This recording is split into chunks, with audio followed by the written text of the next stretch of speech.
Today is October 17th, 2019, and I'm with Sallee Raffa. And as you can see, things are packed up because Sallee and Andy are retiring. So what's the best and worst part of shutting down and starting on this next chapter? I don't know. I really have mixed emotions. It's sad, but it's happy too. I don't know. I just think getting everything together, it's just a little overwhelming. But I'm just taking it day by day, and we're just doing the best that we can right now. So Andy learned to cook from Mildred herself, and this was once a dining car or a diner. I bought once a diner in 1952, and it still sits in the center of the restaurant. The diner does. The diner. And he started as a... He actually started probably as a young kid doing pots and things here and there, and just worked along Mildred over the years, and he's been here over 60 years now. And how about you?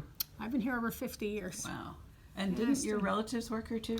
My mom worked here for 48 years. She waitressed. Wow. My dad used to work back in the day with Andy and Mildred back in, I guess it was the 70s, back in the 70s. And I know that you've told this story a million times, but why is this back room called Charlie's? That was named after Mildred's husband. Oh, he was Charlie. He was Charlie. And that was Mildred's pride and joy, that room back there. Yeah? Yeah, she was so happy when it was finished, and unfortunately Charlie didn't live too long after it was finished. Well, it's a nice tribute. Yeah, it is. And your kids have worked here too? But all of my kids have worked here. All of them. Okay. And you've had lots of special occasions here? Can you think of some of the kinds of things you've hosted here? Well, Andy and I were married here. Really? I didn't know that. Back in 1982. Mildred and Charlie both stood for us. We got married in a snowstorm, and we had reservations at the Ram's Head Inn. There was about 20 of us here, and we couldn't go anywhere because we were snowed in. So Andy had to go back into the freeze. He took out some steaks and lobster tails, and we had surf and turf. And he cooked, and I cleaned up, and that was our wedding. So that was a lot of fun. Yeah. That's great. And over the years, you've become known for lots of different specialties. What would you say the most popular was? I think crab imperial is one of our most favorites. Broiled stuffed shrimp. Veal Andrew is very good. Our prime rib was always outstanding. People loved to come in for that. And our chicken parm was gigantic. So yeah, you stuck to a lot of the Italian dishes. Mm-hmm. And is the menu, would Mildred recognize it, or is it, if you change it, you kept a lot of... We kept it almost the same. I mean, we took some things off, like roast leg of lamb. We don't even run as a special. We'd have chopped steak on there, and things that people don't really order out anymore.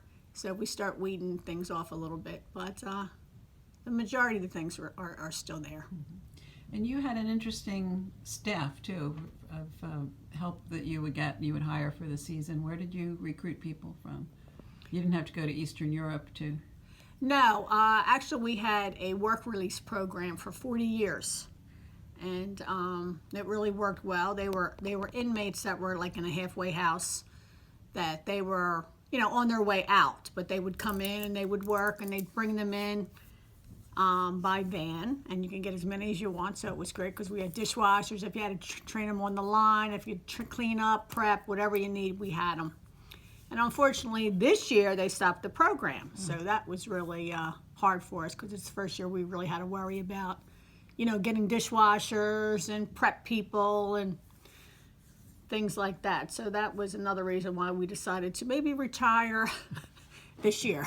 After the summer we had with help, it was kind of difficult.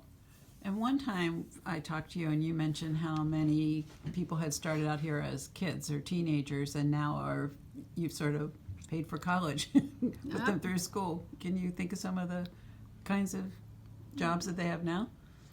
Well, one is a heart surgeon, TC. We got a couple lawyers. That was one of Mildred's friends. All her grandsons worked here, and they all are professionals now and did very, very well.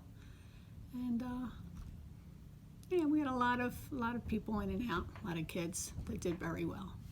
That's great. Yeah. So you were also saying that this isn't just you're open from 4 till 10 and then that's all you do. It's a year-round daily thing to run a restaurant?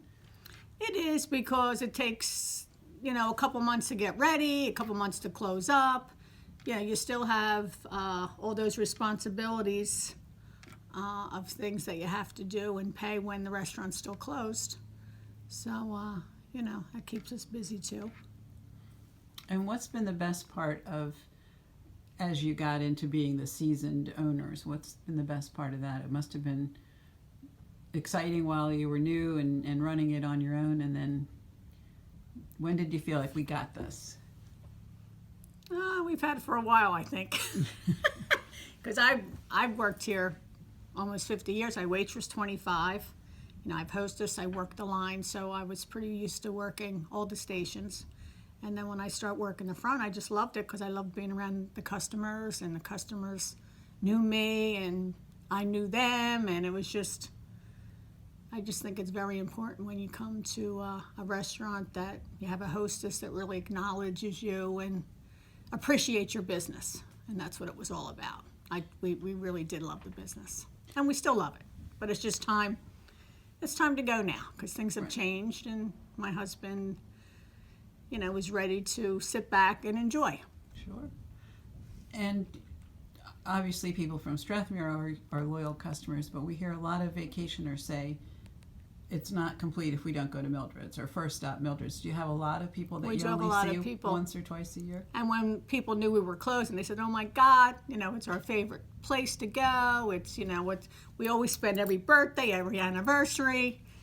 So that was really good to hear too, which made us sad because I saw a lot of the younger kids. I remember Elizabeth Burgess, after her husband died, saying that she liked to come up early and sit and talk with you before you got super busy, and it was so nice because she felt that she was having dinner with someone and she wasn't home alone. And I always told her, "Come up, you can always sit with me, come in the front booth, you can sit and we can talk while you have your dinner," and she really enjoyed that. She loved it, yeah. Yes, she did. And she would, well, one time she brought my son because he told her I had left her here with no food.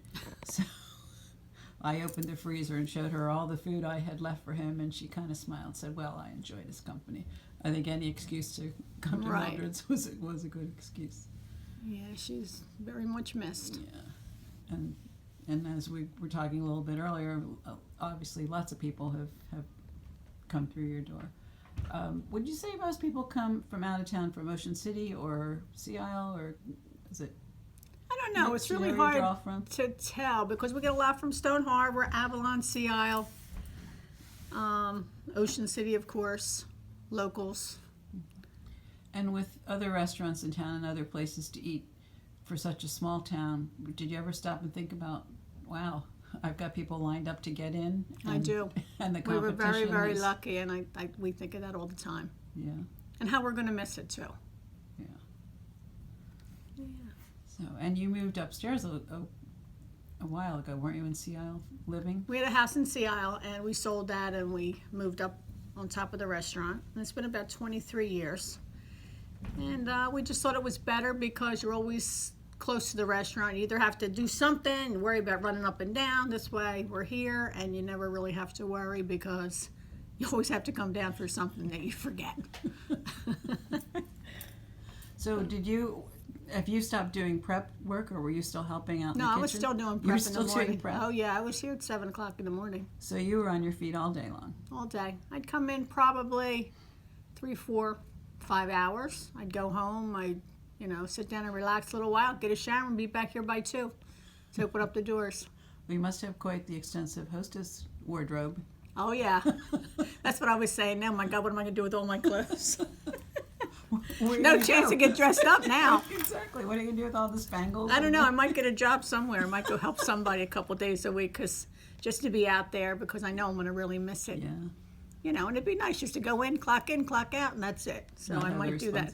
So I might do that a couple nights a week. Oh, I've already had a couple offers, so I'm sure you have. that's good. And will you still come back to Strathmere in the summers, or you've Oh, not yes. gotten that far? Oh no, definitely still come back. Actually, we have a trailer across the street, Yeah. and that's we stayed there for the first time this summer, and we really loved it. And we're going to keep doing that. At least we can come back, enjoy our grandkids and our kids, and things that we never do in the summertime because Sure. we've always worked.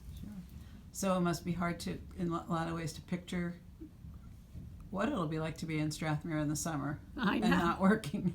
That's for sure. That is for You sure. gonna play mahjong? No, I don't think mahjong, but a little golf maybe, because I did take up golf. I love that. That's good. And a couple of my friends are on, they're in the league on Tuesdays, and they've already invited me to join them. So I think I'm going to do that on Tuesdays. That's great. And then the beach and And your kids? Your Nothing. grandkids. And nothing. Well, thank you very much. You obviously are going to be missed, and I know you've told your story and the history of Mildred's an awful lot.